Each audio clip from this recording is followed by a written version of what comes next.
Hey, I'm Jimmy Seitz. Welcome to our Bible study series, the 23rd Psalm in Troubled Times. Now, in the first 5 lessons, we have studied 2.5 verses. This brings us to today's lesson based on the second half of Psalm 23:3. He leads me along the right paths for His name's sake. Now, there's a word that really catches my attention in this passage, and it's the word paths.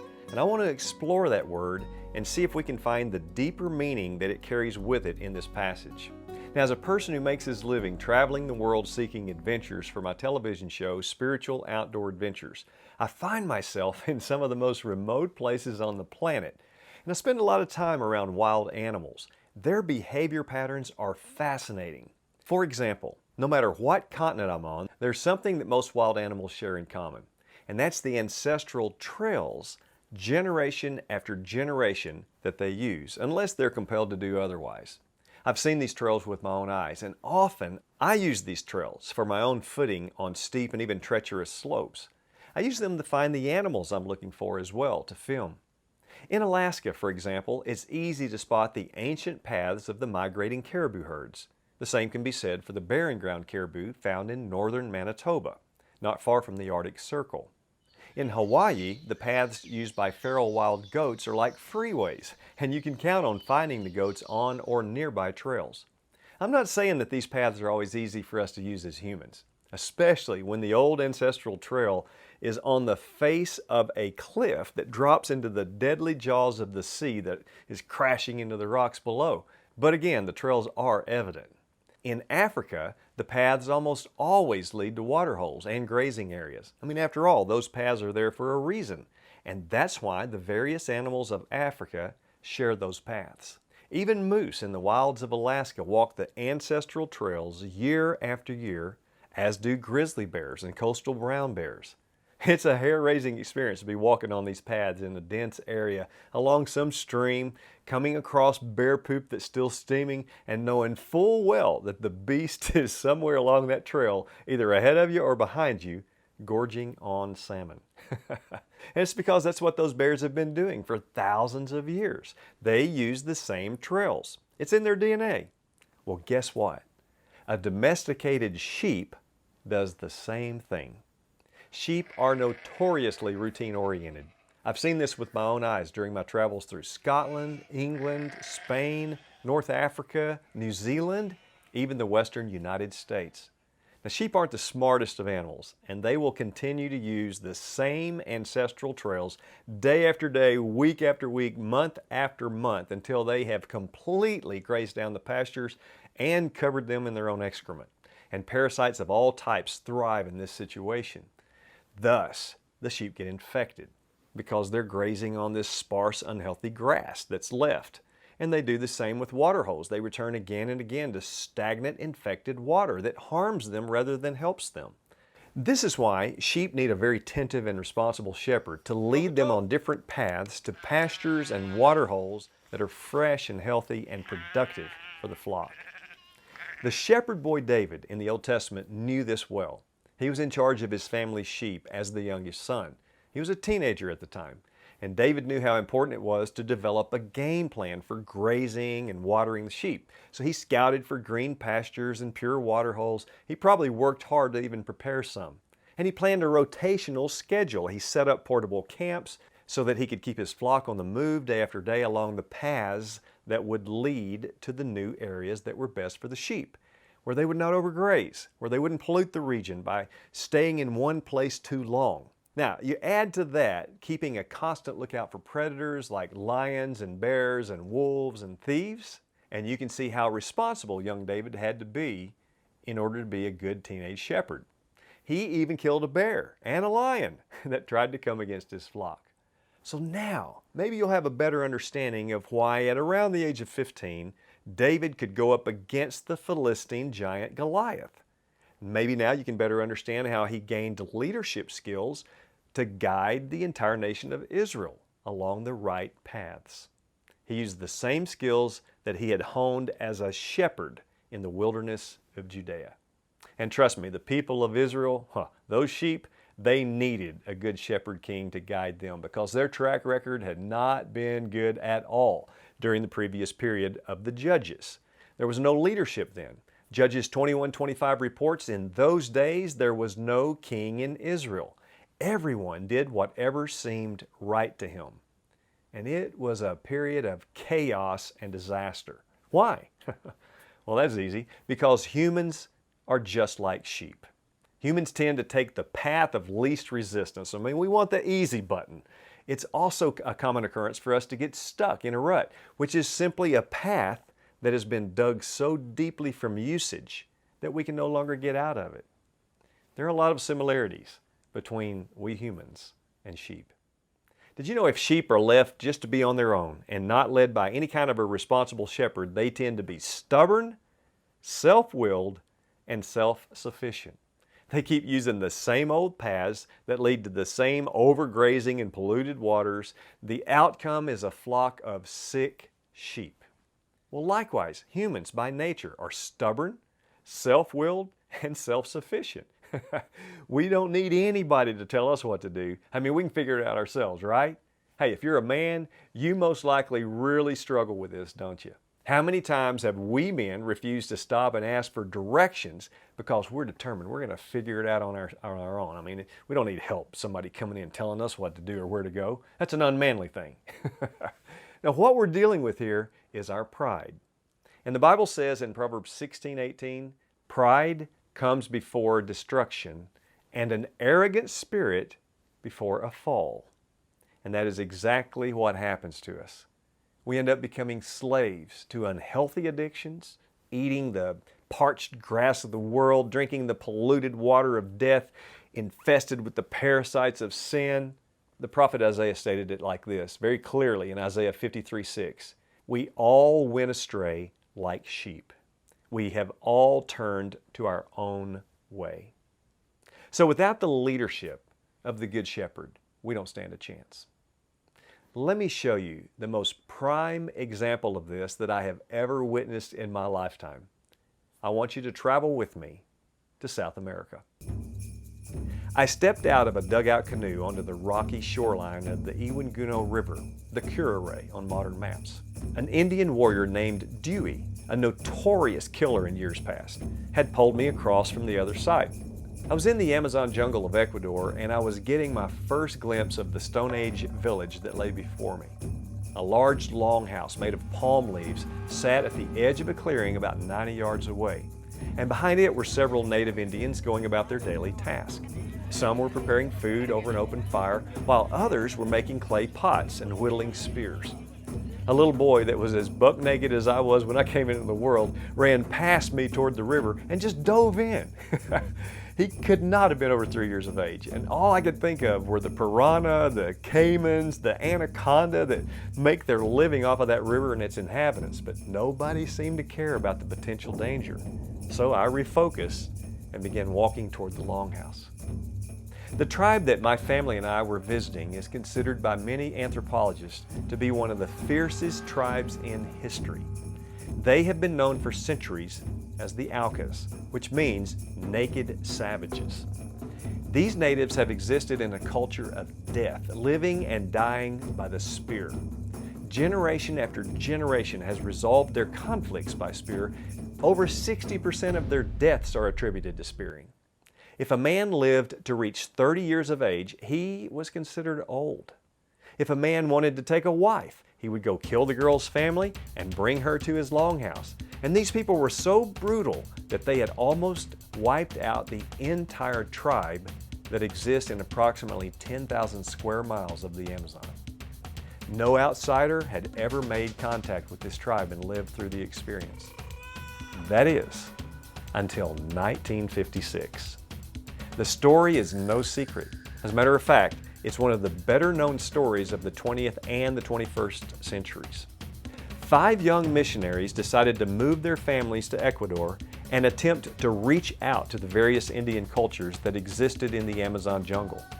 When missionary pilot Nate Saint discovered where the Aucas were encamped, he and his buddies began to plot a strategy. They would fly to the area and drop a bucket from the plane, lowering it on a rope as Nate would fly in a tight circle and keep the bucket centered at the end of the rope. this actually worked. And the Indians began to receive the gifts that the great would-be was lowering to them. One day the Indians placed a parrot in the bucket and sent it back up to the plane as a gift. The young missionaries took this as a good sign, and they began to strategize how they could land on a nearby beach along the river and hopefully make the first friendly contact with an Alkin. Skilled jungle pilot Nate Saint performed the risky landing perfectly, and soon the missionaries were building a lean-to on what they labeled as Palm Beach. They were awaiting a visit from the Alkins.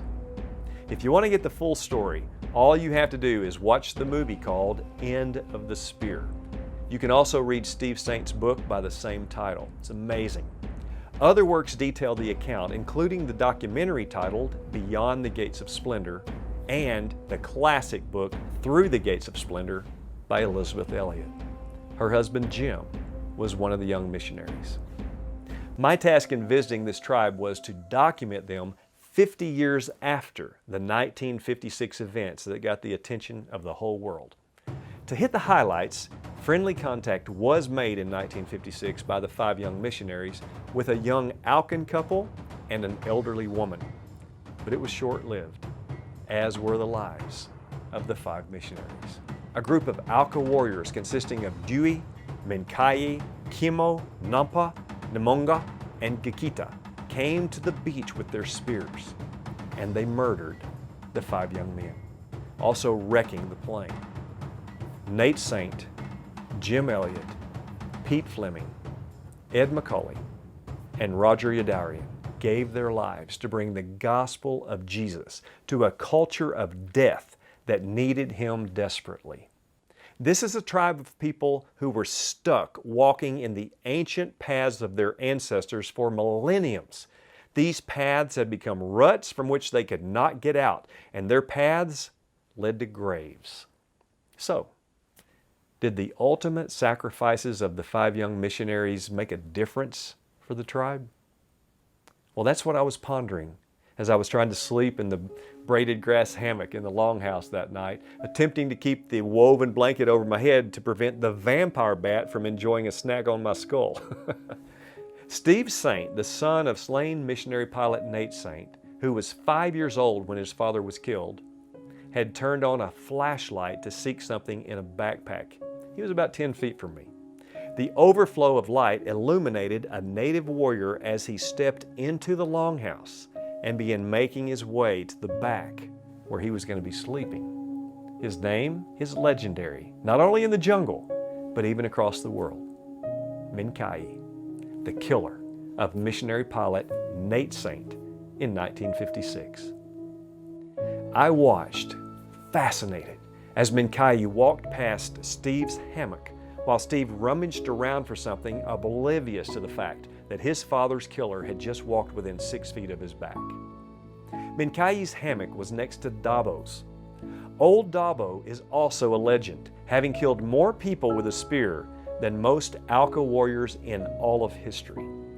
During his younger years, he was such a skilled hunter with a blowgun that he was able to support 5 wives and families, an unparalleled accomplishment in jungle lore.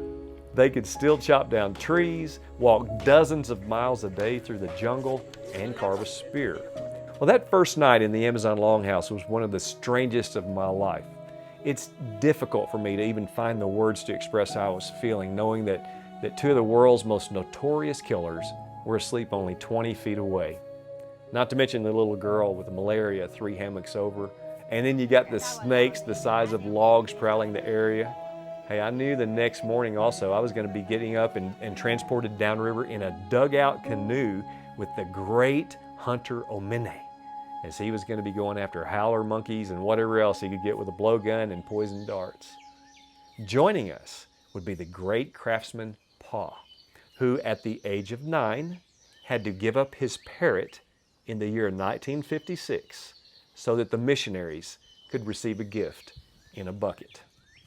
I also knew that I would get to drink the cup of manioc drink for breakfast, made partially from the saliva of the village women. And I was going to get to meet the legendary Dayume, the young girl who taught Elisabeth Elliot and Rachel Saint how to speak the Alkin language around the time of the Riverside murders in '56. And add to that the fact that Mincaye and Steve Saint were sleeping in the same longhouse and I'm in between them. Now, it's common jungle knowledge that if someone kills your father, you take revenge on the killer. Or you kill the one that may be out to take revenge on you. So would this be the night that this goes down? This tribe of people had known the culture of death by spear for millenniums. Every generation grew up knowing that with each sunrise and sunset came the potential for attack by others from within their own tribe. So they grew up learning how to make not only a spear, but a longhouse to live in for shelter, a hammock to keep them up off the ground for sleeping, which is very crucial in the Amazon jungle. They made it from vines out of the jungle, and they learned how to create a quick release system so that if an attack happened in their longhouse, they could grab their hammock and flee with it in tow. They'd also been taught how to follow the path of their father, should they be separated from him during the enemy attack. The father would mark a new path for his family as he fled, pulling back dense branches and leaves and vines and marking the bark on trees. His carvings would point the way for his separated family members to follow, so that they could eventually find their way back to their father in a new place of safety. Now, all of this was going through my mind, but I wasn't worried. I was at peace. I was at peace because of what happened a few decades earlier. Mincaye, Dewey, Kimo, Dabo, all of whom were in camp with us, were vicious killers in their younger years. But something happened to change all of that. They heard about a better path to follow, a way that no longer led to revenge killings. Rachel Saint, the sister to the missionary pilot Nate Saint, aunt to Steve, translated the New Testament into the tribe's native language, and she ended up living with the tribe for 32 years. The killers and tribe members found out that they could follow Creator God Wagonge's trail and obey his carvings. And they began to understand that when they come to the end of life's trail on earth, they can jump the great boa of death and live with Wagonge in his longhouse forever, rather than becoming a termite in a termite mound. Kimo was the first of the male killers to become a follower of God and give his life in service to the Creator's son, Itota. It almost got him killed, but in time, Mincaye, Dewey, and Dabo surrendered their spears to God. Thus the name for Steve Saint's amazing book, and the movie's name as well, End of the Spear. Today, approximately 200 of the Auca Indians out of the 2,000 that survive have surrendered their lives to God, and they no longer go by the derogatory term Auca, which means naked savage. Rather, they call themselves Waodani, which means the people. I gotta be honest with you, I've never met such a loving, friendly, beautiful group of men and women and children than the Waodani. I watched as Steve Saint and Mincaye hugged on one another like father and son, and Mincaye became the adopted grandfather of Steve's children. I saw firsthand the amazing power of forgiveness. I couldn't help but think of what Jesus said in Matthew 6:14 through 15. For if you forgive people their wrongdoing, your heavenly Father will forgive you as well.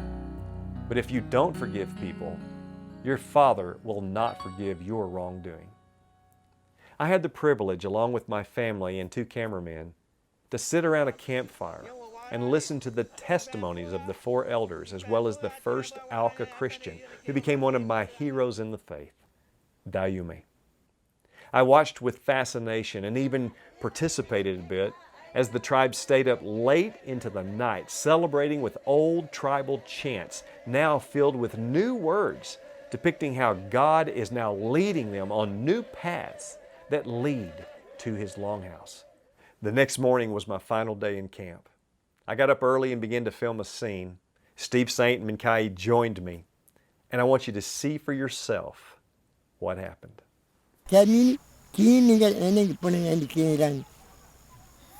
And then they told us that if any of us, our hearts being dark, if we wanted to too, the Creator could wash our hearts. Bito mimo dia nyo. Boto mimo, boto mini na mo hindi kina nyo, boto mimo. I said, how is your heart now? And he said, Why bagi mo man kaya my, na mo? my heart being dark before, now God has made it like that. I'm like, aban po, bukna, nengi tamang kada ni kanya na, wapo ni magana ni kanya, bukima. He's saying, he's saying the Creator did like the sun will do with these clouds later on. When it shines on it, then pretty soon the clouds go away, and then it's watamo, then it's clear. Ayat, ngayon ito man. Wapo ni makarato mo. God took all the darkness from my heart and left it clean. Wow. Maniki. Maningi. That's what I have to say. Thank you. Thank you. Thank you. Steve, thank you. Thank you, Jimmy. Wow. Now you can understand why there were so many times that I just couldn't find my tongue. The whole trip felt as if I was in some surreal dream, as if I'd been taken back 2,000 years in a time machine. And in some ways I had. I was transported back to the foot of the cross, where Jesus looked at the men who had driven nails through his hands and feet, and he'd said, "Father, forgive them, because they do not know what they're doing." I was transported back in time to the marbled streets of ancient Corinth, where Paul was addressing a group of people who were living under the rule of idols, and he boldly said to them, "For although we are walking in the flesh, we do not wage war in a fleshly way, since the weapons of our warfare are not fleshly, but are powerful through God for the demolition of strongholds. We demolish arguments and every high-minded thing that is raised up against the knowledge of God, taking every thought captive to the obedience of Christ." Kimo, Minkai, Dewey, Dabo, Dayume, Omene, and 194 other Waodani Indians are living examples that Paul's words are inspired by God and they are true. The stronghold of their death culture was broken, and they now live in peace, and they manifest true power as they walk God's path in love and forgiveness. They truly are the essence of what it means to be tribe or church. I will never again doubt the power of forgiveness. I will never again question the power of the Word of God to transform even the worst of sinners into saints. And I will never again doubt the paths provided by the Good Shepherd, because they are most definitely the ones that I need to stay on. I need to follow Him on those paths. Since my amazing adventure in the Amazon jungle, I've heard that Dayume has gone on to be with the Lord. And then 5 days ago, I'm sitting right here in my office and I received word that Minkai has jumped the great bow of death and is now living in the longhouse with Wagangi, with God, and with his Lord and Savior, Jesus Christ. Itota to him. I will forever be grateful for the gift that Minkai made for me and gave to me before I left the jungle. And it's this spear which was just like the one he used to kill Nate Saint and Jim Elliott. And this spear stays in my office, very close to me, where I can always reach over and touch it and see it and be reminded of how the Good Shepherd can change my life if I will only walk His paths rather than trying to make it through life on my own. As I look back at our verse for the day, Psalm 23:3, and I read the words of David, He leads me along the right paths for His name's sake. I have a much deeper understanding and appreciation for what these words really mean. The Good Shepherd knows what's best for His sheep, and He's willing and ready to guide His sheep along paths that lead to life rather than death. These words are not just talking about physical life on this earth. They are most definitely bigger than that in meaning. These words are pointing to the paths that are protected from the predation of the evil one. Paths that lead to living bread and living water and salvation for eternity. The early Christians definitely understood this. They're called Christians 3 times in the New Testament. But did you know that there's a name used for them even more than the name Christian? It's the descriptive phrase, the way. How about that? all in the book of Acts. Acts 9:2, 19:9, 19:23, Acts 24:14, and Acts 24:22. I find it fascinating that the metaphor of a path is used to describe the early Christian community, the way. So I decided to do a study on this concept of following the path of God. I read through the Bible. I wrote down every single time I could find a verse that refers to the path of God or the way that He's leading people on a path, and I just wrote it down and decided to take some of these verses and make a one sheet, kind of like a piece of artwork to help me memorize these verses. Here's what I came up with. I was told, ask where the good way is and walk in it. And so I asked, teach me your way, Lord. Lead me in a straight path. God answered me, I will instruct you and teach you in the way which you should go. See, I'm setting before you the way of life. Walk in obedience to all I command you, that it may go well with you. I guide you in the way of wisdom and lead you along straight paths. And I respond, lead me in the way everlasting. Your word is a lamp for my feet, a light for my path. I've chosen the way of truth. I walk in the way of righteousness. You make the way of the righteous smooth. Walk in the way of insight. And Jesus said, I am the way and the truth and the life. No one comes to the Father except through me. I am the light of the world. Whoever follows me will never walk in darkness. Whoever wants to be my disciple must deny themselves and take up their cross and follow me. I am with you always. If we're going to be saved, it's because we have a good shepherd who's willing to lay down his life for his sheep. As a matter of fact, he already has. And death could not hold him. He's alive and well, and he knows the paths that lead to life for you and for me. That's the true meaning of Psalm 23:3. He leads me along the right paths for His name's sake. I pray that you will choose to walk the paths of righteousness with God. Thanks for joining me for this lesson. I'll see you on the next one. God bless.